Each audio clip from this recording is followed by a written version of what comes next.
આજે અમારે ત્યાં આનંદભાઈ તેરાણી જુનાગઢના શાસ્ત્રીજી ગાયોની મુલાકાત માટે આવેલા હતા. પોરબંદર અત્યારે એ રાજીવનગરની અંદર ભાગવત સપ્તાહ વાંચે છે અને ત્યાંથી એમની ઈચ્છા થઈ કે આપણે મેરામણભાઈની ગૌશાળાએ જવું છે, તો એ ગાયો જોવા માટે આવ્યા હતા. તો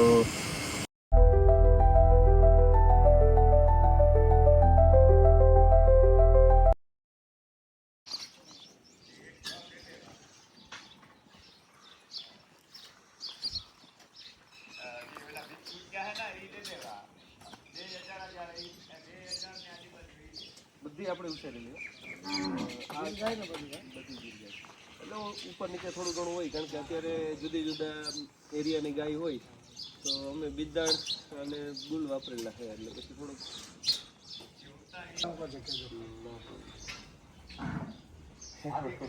જુનાગઢ હું રહું છું. ગમે ત્યારે ગોઠવાય કે મને ફોન કરજે. થઈ જાય ને સારું વાસરો લઈ જાય, ગુલમાં લઈ જાય, હમણાં તાજું ભેગું ભાઈને ફોન કરી.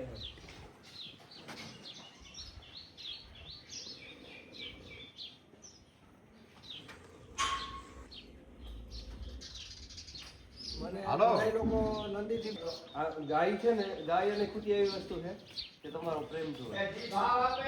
આજે એ લોકોને સહાનુભૂતિની જરૂર છે. આજે લોકો એને ધિક્કારે છે. ગૌલો ખવને જોઈએ છે, ગાય નથી.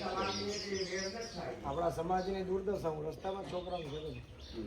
આજે આપણા સમાજને નોનવેજ અને દારૂ તરફ વાળી, બાકી ગૌવંશ છે એ સર્વશ્રેષ્ઠ છે. એને કેન્સર, ડૉક્ટર એમ કહી દીધું કે હવે આ ભાઈ નહીં જીવે.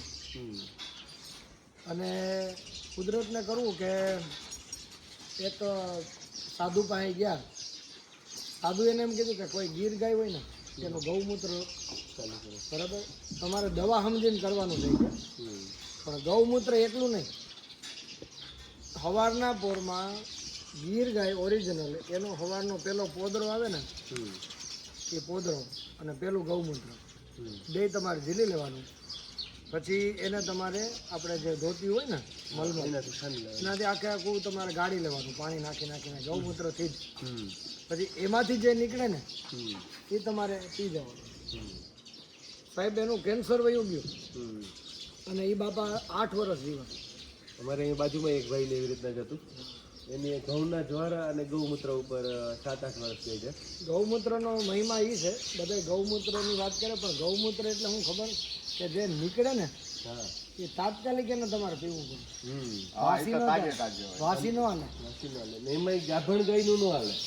જેટલું નાની આ વાસળીયું નો હોય ને એટલું એકદમ સાદું અને ટૂંકમાં આમ યંગ હોય ને, બહુ મજા આવી ગાય. કરીએ છીએ ધીમે ધીમે. અમે થોડીક ગાયો હતી, કૃષ્ણ ભગવાનની દયાથી ઘણી બધી થઈ ગઈ છે એમાંથી. અને અમારું પેલા નાનું એવું હતું એટલે આ બંબુડાને બાંધીને અમે ચાલુ કીધું હતું, પણ માતાજી એકેય બંબુડા નથી વધતી. અને વેરાવળ પાસે સુપાસી આવે, સુપાસી સામે વેરાવળ પાસે સુપાસીથી અંદર એક ગૌશાળા છે, તમારી જેમ ભાઈ આયર એ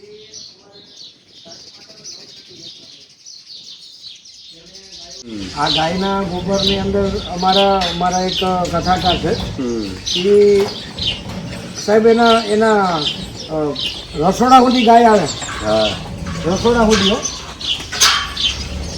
રસોડામાં રસોઈ કરતા હોય ને ત્યાં ગાય આવે, એને ખવડાવે, પછી બધા જમવા બેન ને ગાય ભેગી દે. વિચાર કરો, મેં જોયેલ છે રાજસ્થાનમાં. રાજસ્થાનમાં ઘણા છે. તમે કહું તો પચમેડાની અંદર લગભગ 2 થી 2.5 હજાર ગાય, 2 થી 2.5 હજાર ગાય. અને આખા વિશ્વની મોટામાં મોટી ગૌશાળા છે પચમેડા.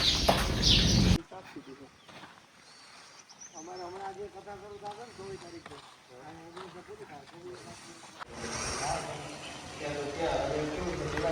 અને સમજે આજકાલ કેવું થઈ ગયું કે કથા કરે છે લોકો, બહુ કરે છે, પણ કેવું કરે છે ગમે એને પકડીને કરાવે, જેને સંસ્કૃતનું નોલેજ નથી. બીજી વાત જેનામાં ખુદમાં કોઈ આચરણ નથી, એવાની પાસે તમે કદાચ કંઈક સાંભળો તો એનું તમને જ્ઞાન ન આવે. આ વાસ્તવિકતા છે ને, તમે પોતે અનુભવો ને. 100%. કારણ કે જે પોતા પાસે નથી, પોતા પાસે નથી, મારી પાસે જે વસ્તુ નથી હું તમને કઈ રીતે આપીશ? આજે હું ક્યાંય બહાર નથી ખાતો, ક્યાંય પીતો નથી, ક્યાંય કોઈ જગ્યાએ નથી જતો, તો એ મારો એક નિયમ છે. તો હું તમને કહી શકું કે ભાઈ આમ ન કરાય, આ ન ખવાય. તો અમારે આપણા ગૌ સેવકો હોય ને, જે એટલે ગૌ સેવકો તો નહોતા, પણ જે શું કહેવાય, રસ્તામાં અમે ગાય બે ભરીને આવતા હતા એક વખત બુલેરોમાં. તો એ લોકોએ રોકી, બુલેરાવાળાને બહુ હેરાન કર્યો. અમે પાછળ ગાડી લઈને આવતા એટલે પહોંચી ગયા, ભાઈ તમે શું કેમ એને ગાય ભરી છે, ગાય અમારે દોવા માટે લઈ જવાની છે, એટલી મોંઘી ગાય કોઈ કાપવા ન લઈ જાય. તો એ લોકો કે આમ ને તેમ ને એ કામ કરો, બુલેરાવાળાને તમે લઈ જાઓ, પણ તમે એમ કહો કે ગૌ સેવકો મોટા છે, તમારે ઘરે કઈ ગાય છે? કે ના. મેં કીધું તમે કઈ વાંધો નહીં, તમે ગૌ સેવકો છે તો ગાયને હેઠી ઉતારી લ્યો, એની માટે લીલું મંગાવો, તમે બુલેરાવાળાને લઈ જાઓ. ગાયને તો હેરાન કરો, તમે ગૌ સેવકો છે તો તમે અડધી કલાકથી ગાય બુલેરામાં ઊભી છે અને તમે બુલેરાવાળાને હેરાન કરો છો, એનો કોઈ મતલબ નથી. તમે સાથે આવો. મેં એને પછી વિડીયો કોલમાં અહીંયા દેખાડી આપણી ગાડી, કીધું આ તમે જો મારી આગળ છે ને, હું લઈ જાઉં છું ત્યાં. એમ ન હાલે. પછી હું ખીજાણો, મેં કીધું એ ગાયને બાંધે છે, ગૌપાલકો કે ગૌ સેવકો કહેવાનું તમારે હક જ નથી. તમારે ઘરે પેલા 5 બાંધો, તમારી ગાયોને ધોતા શીખવાડો ને પછી બજારમાં નીકળો. હા, પછી કોકને જો હા, એટલે કરતા નથી, આચરણ જ જેનું નથી, એ તમને સલાહ શું આપી શકે?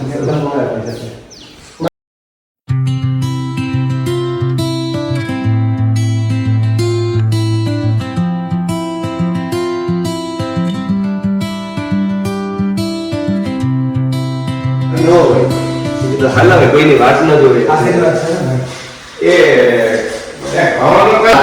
આ તો એક જેની પાસે સમજ નથી, બાકી જયરાજ્ય શક્તિ આવતી જેને બોલે, તો એની અંદર ચોથી કડીમાં આવે, ચોથીમાં મહાલક્ષ્મી સચરાચર વ્યાપી, પછી કીધું 4 ભૂમિકા 14 દિશા, અને એમાં એક કડી આવે પ્રગટ્યા દક્ષિણમાં.